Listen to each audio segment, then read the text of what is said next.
मुंबई गोवा महामार्गाचे काम पूर्ण होईपर्यंत टोल वसुली स्थगित करा, स्थानिकांना दिलासा देण्याची आमदार ॲड. निरंजन डावखरे यांची विधानपरिषदेत मागणी.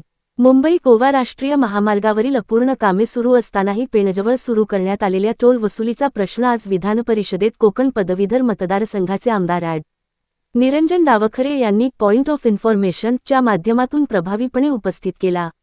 महामार्गाचे काम पूर्ण न होता नागरिकांकडून टोल वसूल करणे अन्यायकारक असल्याचे सांगत काम पूर्ण होईपर्यंत टोल वसुली स्थगित करण्याची त्यांनी मागणी केली.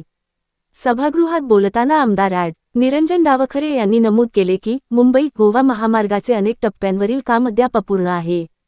रस्त्यांची स्थिती, अपूर्ण पूल, वाहतुकीतील अडथळे आणि नागरिकांना होणारा मनस्ताप कायम असताना टोल आकारला जात असल्यामुळे स्थानिक नागरिकांमध्ये तीव्र नाराजी आहे. जोपर्यंत महामार्गाचे काम पूर्ण होत नाही तोपर्यंत टोल वसुली थांबविण्यात यावी, अशी ठाम भूमिका त्यांनी मांडली.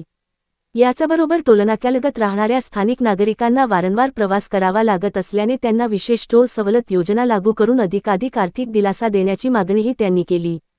या चर्चेला उत्तर देताना उद्योगमंत्री श्री. उदय सामंत यांनी सांगितले की या विषयाबाबत केंद्रीय रस्ते वाहतूक व महामार्ग मंत्री श्री. नितीन गडकरी यांच्याशी चर्चा करण्यात आली आहे. त्यानुसार टोलनाक्याच्या 20 किलोमीटर परिघातील स्थानिक नागरिकांना विशेष सवलत देण्याचा निर्णय घेण्यात आला असून नियमित प्रवास करणाऱ्यांसाठी अत्यल्प दरातील विशेष टोल पॅकेज लागू करण्यात आले आहे.